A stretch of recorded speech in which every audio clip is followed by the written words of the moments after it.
In progress.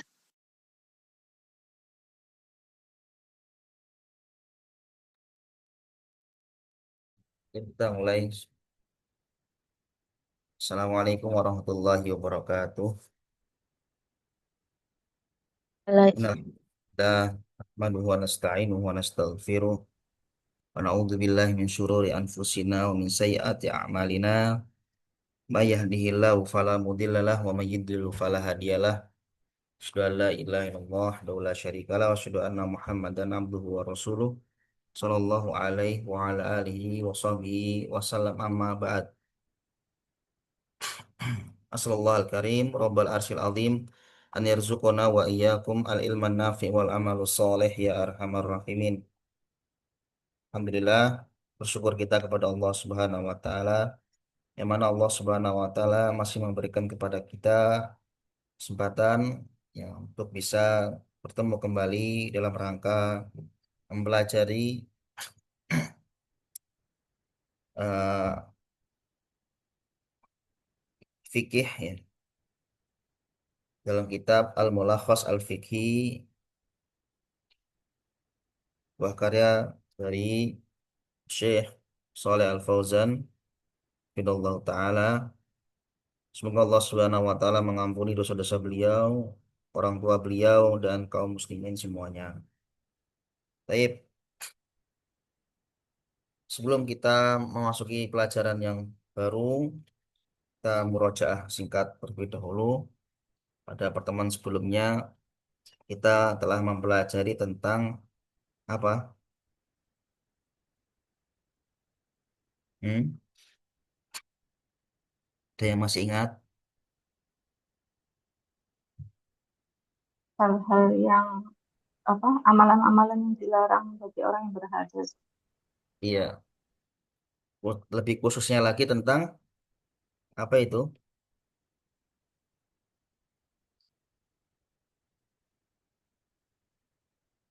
Hadas yang Besar, besar dan yang kecil. kecil ya. Yang pertama, apa saja amalannya yang dilarang oleh orang yang berhadas besar dan yang kecil?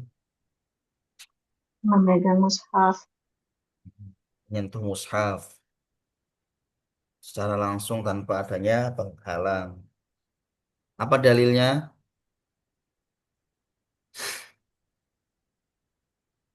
la yamassuhu, itu ya Ustaz, ilal mutahharun. Nah, sahih la yamassuhu ilal mutahharun. Ini pendapat dari kalangan ulama yang melarang atau larangan menyentuh mushaf secara langsung, dan al-mutahharun di situ ditafsirkan apa? Bagi orang yang melarang menyentuh mushaf secara langsung bagi orang yang berhadas. Al-mutahharun tafsirannya apa di situ? Ai al-mutahharun minal basyar ya, dari kalangan Manusia manusia. Adapun yang berpendapat bolehnya memegang mushaf ya secara langsung bagi orang yang berhadas, menafsirkan al-mutahharun artinya apa? dari Maksudnya apa? kalangan malaikat. Dari kalangan al-malaikatul kiram, dari kalangan para malaikat yang mulia.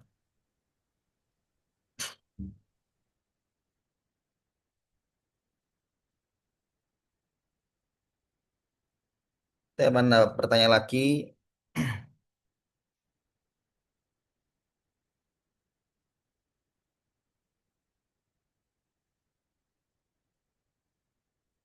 bagaimana pendapat mazhab imam yang empat tentang menyentuh Al-Quran bagi orang yang tidak suci atau yang berhadas? Dibolehkan atau ada larangan di situ? Ada larangan Ustaz. Ada larangan. Kayak itu ya. Pada pertemuan kemarin, oh belum, ada lagi. Yang kedua, kemudian mendirikan sholat, baik itu sunnah atau wajib. Kenapa? Diulangi lagi. Larangan mendirikan sholat, baik itu sholat sunnah maupun sholat wajib. Iya, itu larangan bagi orang yang berhadas besar ataupun yang kecil, maka dia dilarang untuk melakukan amalan sholat, ya, baik yang wajib ataupun yang sunnah.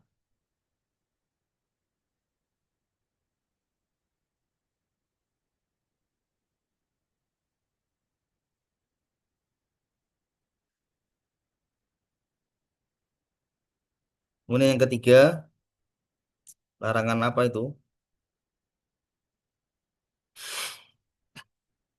Larangan tawaf, Ustaz.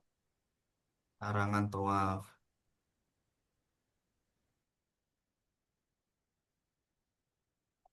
Ya, larangan tawaf.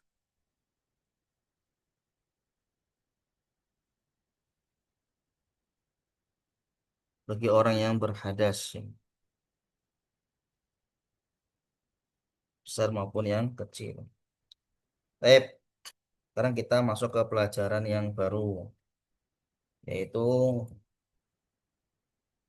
ah, al-asya, hal-hal yang dilarang ala muhdis, orang yang berhadas, ya, yang hadasnya itu besar secara khusus. Ini kita membahas tentang yang amal-amalan yang dilarang bagi orang yang berhadas besar saja. Ya. Maka yang pertama kata mu'alif, Billallah yahrumu ala muhdis hadasan akbara qiraatul Qur'an. Dilarang, tidak boleh orang yang berhadas, hadasnya besar, untuk membaca Al-Quran. Di hadisin Ali radhiyallahu an, dari hadis Ali radhiyallahu an, la yahjubuhu, yakni an-Nabi sallallahu. Tidak ada yang menghalanginya. Siapa yang menghalanginya? Yaitu Nabi sallallahu. Tidak ada yang menghalangi Nabi sallallahu sesuatu apapun anil Quran, dari membaca Al-Quran, laisa janaba, melainkan al janaba, yaitu junub. Jadi junub itu yang menghalangi Nabi SAW dari membaca Al-Quran. Diriwayatkan oleh At-Tirmidzi wa ghairuhu. Walafdun Tirmidzi. Walafdun Tirmidzi, dan dari lafaz Tirmidzi, yuqri'unal Quran malam yakun junuban. Al-Quran dibacakan kepada kita malam yakun junuban. Sedangkan Nabi SAW tidak dalam keadaan junub. Fahadha yadulu ala tahrimi qiraatil Quran ala junub. Maka ini menunjukkan haramnya atau larangan membaca Al-Quran bagi orang yang junub. Wabi ma'nahu al-haid wan nifasa wan nufasa. Dan maknanya juga serupa, yaitu wanita yang haid dan nifas. Tidak hanya junub saja, tidak hanya junub saja, melainkan maknanya juga berlaku bagi wanita yang haid atau nifas. Walakin rakhoso ba'dul ulama. Di sini ada pengecualian. Akan tetapi eh, rakhoso ba'dul ulama, sebagian ulama memberikan rukhsah, keringanan, seperti ke Syekhul Islam, seperti Syekhul Islam lil haid, ya, antaqra al-Qur'an idza khasiyat nisyanahu. Untuk wanita yang haid yang membaca Al-Quran apabila dia khawatir atau takut, ya, bacaan Al-Qur'annya itu lupa. Ya, mungkin ada yang, ya, banyak ya dari kalangan para wanita yang banyak memiliki hafalan, takut hafalannya hilang, maka Syekhul Islam dari kalangan para ulama ini memberikan keringanan, bahwasanya dibolehkan bagi wanita yang demikian ini membaca Al-Quran. Ala kulin, ya, jadi ada emang perselisihan dari kalangan para ulama. Ada yang mengatakan bahwasannya hadisnya ini lemah, makanya ya diperbolehkan bagi orang yang berhadas besar membaca Al-Quran. Jadi ala kulin ini ada memang apa khilaf dari kalangan para ulama. Kemudian kata penulis wala ba'sa an yatakalam muhdits bima wafaqal Quran. Tidak mengapa orang yang berhadas ya ini ya hadasan akbar yang hadas besar berbicara bima wafaqal Quran sesuai dengan apa yang ada di dalam Al-Quran. In lam yaksilil Quran kalau dia tidak bermaksud membaca Al-Quran. Bal ala wajib dzikr. Namun dia itu dalam rangka berzikir. Ini kata Syekh tidak mengapa. Mislu contohnya seperti Bismillahirrahmanirrahim. Ya.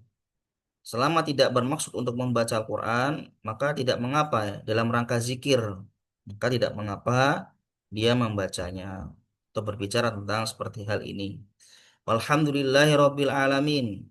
Demikian juga walhamdulillahirabbil alamin. Nah, ini ada di dalam Al-Qur'an semuanya.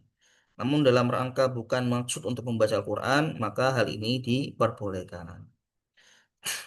Mana dalilnya di hadis si Aisyah? Dari hadis Aisyah radhiyallahu anha, anan Nabi sallallahu alaihi wasallam bahwasannya Nabi sallallahu alaihi wasallam kana dahulu yadhkurullah, senantiasa berzikir kepada Allah Subhanahu wa taala kulli ahyanihi, setiap keadaannya. Di Nabi SAW itu senantiasa berzikir kepada Allah dalam setiap keadaannya. Ini diantara hadisnya, dalilnya. Taib. Yang berikutnya, jadi itu yang pertama, ya. Jadi ada larangan amalan yang dilarang oleh orang yang berhadas, hadas yang besar secara khusus. Yang pertama adalah larangan membaca Al-Quran bagi orang yang berhadas besar. Kemudian yang kedua, penulis wa yahrumu ala muhdis hadasan akbar min janabatin au haidin au nifasin al-lubthu fil masjid bi ghairi wudu. Larangan bagi orang yang berhadas, itu hadas besar, min janabatin, ya hadas besarnya baik itu junub atau haid atau nifas. Apa larangannya? Yaitu al-lubthu fil masjid bi ghairi wudu. Itu larangan menetap atau duduk-duduk di masjid bi ghairi wudu, tanpa adanya wudu. Yo. Berarti kalau wudu boleh, ya boleh ya. Kalau memiliki wudu, maka di situ ada keringanan, ya.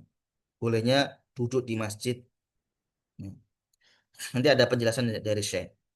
Di qaulihi ta'ala, ya, dalilnya adalah firman Allah Subhanahu wa taala, ya ayyuhalladzina amanu la taqrabus shalah wa antum sukar.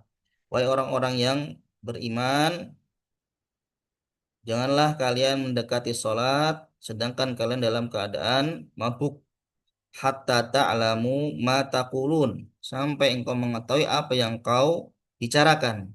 Wala junuban, dan tidak boleh juga orang yang junub,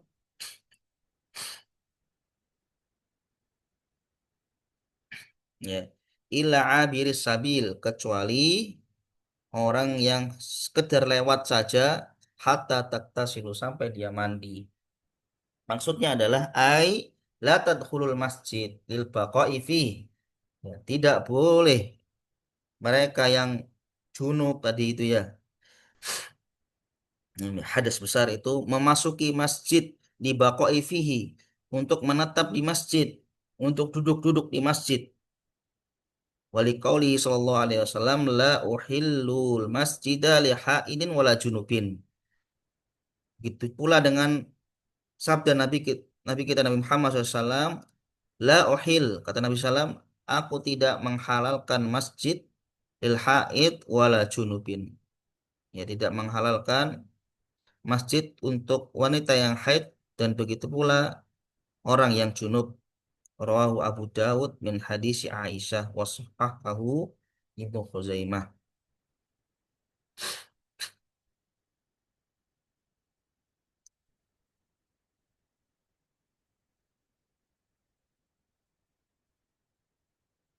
Ya, ini dalil yang menunjukkan bahwasannya ya, tidak diperbolehkan ya menetap atau duduk-duduk di masjid bagi orang yang junub ya, tanpa adanya wudhu. Kemudian saya mengatakan faidah tawaddoa man ali hadatsun akbar jaza lahu al-lubsu fil masjid. Apabila ya orang tersebut wudhu ya itu orang yang berhadas besar itu wudhu jaza lahu al-lubsu fil masjid, maka diperbolehkan baginya untuk berdiam diri di masjid. Liqauli atau itu dari perkataan atau ra'aitu rijalan min ashabi Rasulullah sallam. Ini dalilnya ya. Bahwasanya ra'aitu aku melihat laki-laki dari kalangan para sahabat Nabi sallallahu alaihi wasallam yajlisuna fil masjid. Mereka duduk di dalam masjid wahum mujnibun. Padahal mereka dalam keadaan apa? Junub. Idza tawadda'u wudu as-shalah, apabila dia melakukan wudu seperti wudunya sholat. Ya, ini dan dalil yang menunjukkan bahwasannya diperbolehkan bagi orang yang junub ya kemudian dia wudu seperti wudunya sholat, maka ya diperbolehkan untuknya untuk duduk di masjid. Hikmahnya apa? Hikmahnya adalah wal hikmatu min hadal wudu takhfiful janabati.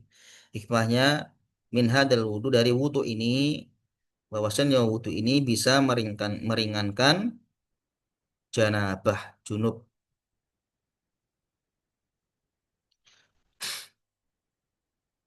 Kemudian kata Syekh wa kadzalika yajuzu lil muhdis.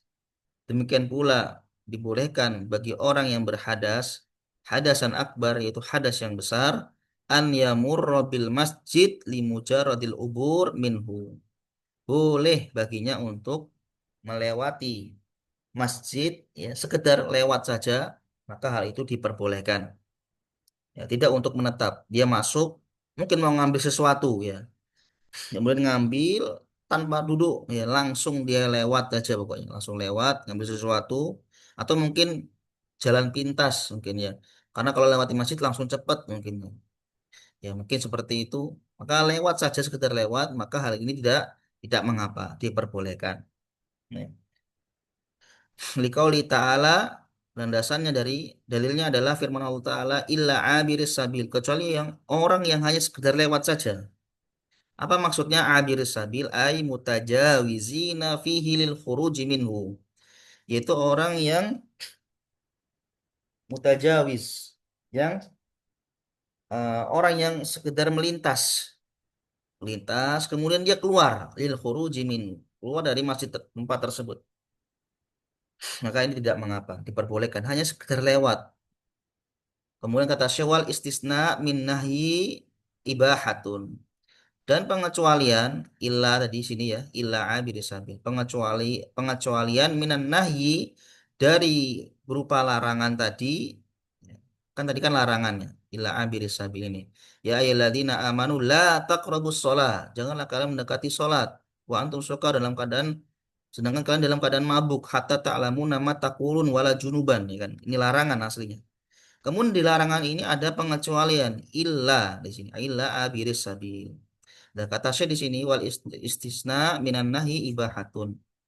Dan pengecualian dari sebuah suatu larangan ini menunjukkan bahwasannya hal itu diperbolehkan atau itu artinya pembolehan ya. Itu artinya pembolehan. Pengecualian dari suatu larangan itu artinya adalah pembolehan. Fayakunu dzalika mukhassisan li umumi qaulihi sallallahu alaihi wasallam la uhillul masjida lil haidin wala junubin. Maka itu menjadi kekhususan atau pengecualian dari keumuman sabda Nabi SAW. Jadi umumnya kan larangan. La uhillu al masjidah lil haid wala junuban. Ini umumnya larangan. Namun di sini ada pengecualiannya, illa abir sabil. Jadi dari firman Allah Subhanahu wa taala, pengecualian sekali lagi pengecualian tersebut menunjukkan akan pengecualian dari suatu larangan artinya menunjukkan pembolehan. Nah, wa kadzalika musalla al-Id. Demikian juga musola. Apa itu musola artinya ya, ikhwan? Ada yang tahu musola? Tes. Tidur semua ya. Tanah lapang Ustaz. Ya. Apa musola? Tanah lapang. Iya, tanah lapang. Ya. Di musola itu tanah lapang. Sebagian orang itu kalau di sini ya musola itu lebih kecil daripada masjid ya musola. Nggak bisa dipakai untuk sholat Jumat kalau di sini ya musola ya, itu namanya. Tapi kalau musola di sana itu artinya adalah tanah lapang untuk melaksanakan sholat Id ya. Wakadzalika musallal Id, tanah lapang yang digunakan untuk melaksanakan sholat Id la yalbuthu fihi man alaihi hadatsun akbar bi ghairi wudu. Maka tidak boleh menetap di dalamnya orang yang memiliki hadas besar tanpa adanya wudu. Wa yajuzu lahu al-murur minhum. Namun boleh ya, masih boleh untuk melewati saja. Di ana Nabi SAW qala wal ya'tazilil huyyadu al-musalla. Ya, hendaklah atau hendaknya wanita haid itu menjauhi dari musola tersebut. Ya, jadi ya orang yang haid ya atau yang berhadas besar tidak boleh menetap di tanah lapang tersebut, duduk-duduk di musola tersebut. Ya, namun ya, boleh dia hadir, namun agak apa? Menjauh. Wal ya'tazil. Hendaknya wanita haid itu menjauhi, menjauhi itu agak jauh ya dari tempat sholat tersebut. Wallahu a'lam bishawab. Ya, jadi alam ringkasannya untuk pertemuan kali ini kita belajar tentang larangan orang yang berhadas melakukan suatu amal-amalan yang hadasnya ini hadas apa? Hadas besar secara khusus. Yang pertama apa itu? Haid Nah, dan larangan apa? junub Ustaz. Kenapa? Haid dan junub. Enggak, maksudnya amalan apa yang dilarang secara khusus? Maksudnya hadas Oh, besar. Sholat, eh, Baca baca diam, Al-Quran. Al-Quran, diam. Kenapa? Membaca Membaca Al-Quran. Al-Quran. Iya, membaca Al-Quran ini ya, nomor satu ini. Ya harum ala muhdis hadasan akbar qiraatul Quran. Larangan orang yang berhadas, yang mana hadasnya itu hadas besar, maka dia tidak boleh membaca Al-Quran. Di sini ada khilaf dari kalangan para ulama, ada yang membolehkan, ada yang melarang. Kalau Syekh Sholeh Al Fauzan di sini ya, melarang, larang. Hadisnya adalah landasan dalilnya adalah ya ini tadi la yahjubuhu yakni an Nabi sallam. Nabi sallam ada apa? La yahjubu ada tidak ada penghalang, ya, tidak ada penghalang bagi Nabi sallam, tidak ada penghalang sesuatu apapun bagi Nabi sallam dari membaca Al-Qur'an kecuali dalam Nabi sallam dalam keadaan apa? Junub. Nah, maka ini dalil menunjukkan bahwasannya larangan membaca Al-Quran bagi orang yang berhadas, hadas besar. Itu. Kemudian yang kedua, Duduk di masjid Ustaz. ya sahih, barakallahu fiik. Yang menetap di masjid atau duduk-duduk di masjid bagi orang yang berhadas, hadas besar, baik itu dia junub, haid atau nifas, maka di sini ada larangan, larangan menetap di masjid atau duduk di masjid tanpa adanya wudhu. Namun kalau dia memiliki wudhu, apakah boleh? Boleh Ustaz. Boleh. Ya ada Tidak ya, boleh. boleh ya, boleh ya. Ini ya, ada dalilnya. Ini dengan dalil perkataan Atha ini. Ra'aitu rijalan min ashabi Rasulullah. Dahulu Atha ini melihat bahwasanya ada sekelompok laki-laki dari kalangan para sahabat Nabi SAW, mereka duduk di masjid sedangkan mereka dalam keadaan junub. Tidak tawadhu, ketika mereka wudu. Jadi setelah wudu seperti wudunya sholat, maka di sini diperbolehkan duduk di masjid seperti itu.